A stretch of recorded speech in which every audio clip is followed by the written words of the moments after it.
Bonjour les filles, j'espère que vous allez bien. Je vous ai fait un petit tuto sur GeoGebra. Dans cette vidéo, vous aurez partie gauche l'étude de fonctions faite à la main comme on l'a fait en début d'année au niveau théorique. Et à droite, je vous ai tout fait en parallèle sous GeoGebra. Vous allez voir à quel point ça va vite sous GeoGebra. Donc faites-la une fois à la main et puis faites-la une fois sous GeoGebra de façon séparée. Alors, je vous propose comme fonction f de x égale x au carré plus 6x moins 7. C'est ce qu'on appelle un polynôme. Vous avez plusieurs nombres avec des x et des puissances de x. Alors, vous voyez à droite, je vous ai tout montré étape par étape comment l'observer sous GeoGebra. Alors, je vous rappelle que pour faire une étude de fonction, vous avez 3 étapes. Première étape, il faut que je dérive la fonction. Donc, pour la dériver, il faut se souvenir de ces formules du tableau des dérivées usuelles que vous avez dans votre cours.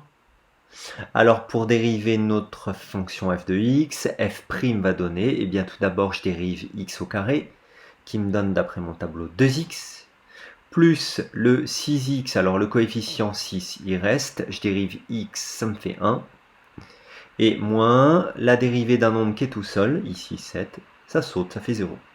Ce qui me donne au final 2x plus 6 fois 1, 6. Voilà, ma dérivée c'est f' de x. Vous avez vu, je l'ai fait afficher à droite sous GeoGebra, ça prend vraiment une seconde.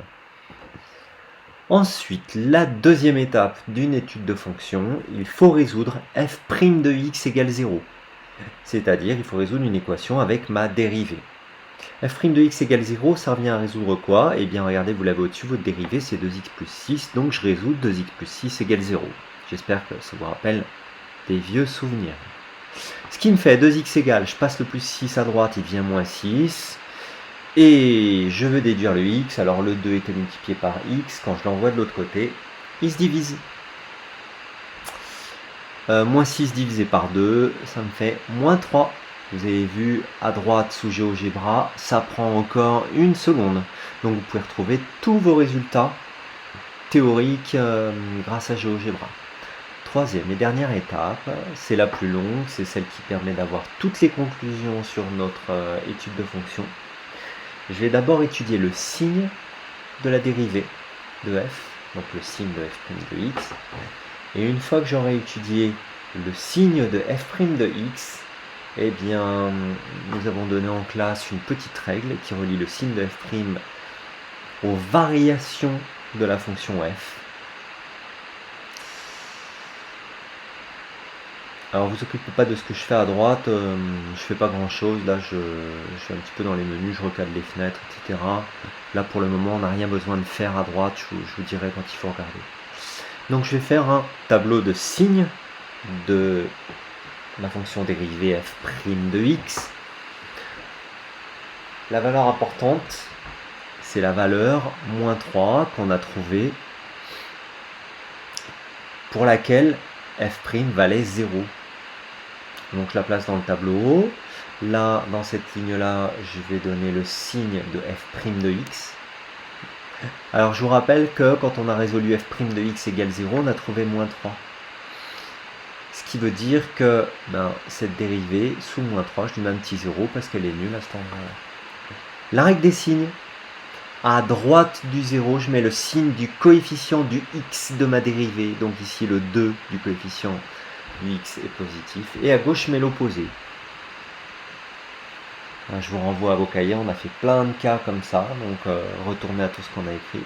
Et pour les variations de f, je vous rappelle la règle, lorsque la dérivée est négative, la fonction est décroissante, et lorsque la dérivée est positive, la fonction est croissante. Vous voyez, c'est tout à fait ce qu'on trouve au niveau de notre fonction. Alors moi, ce que je voudrais savoir, c'est au niveau de ce moins 3, eh bien, quelle est cette valeur qui représente en fait f de moins 3 ? Bon, pour le savoir, première façon, au niveau théorique, je calcule f de moins 3.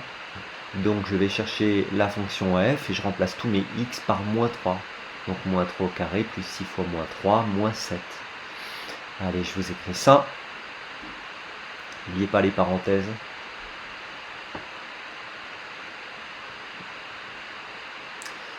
un petit coup de calculatrice, vous n'êtes pas obligé de faire ça de tête.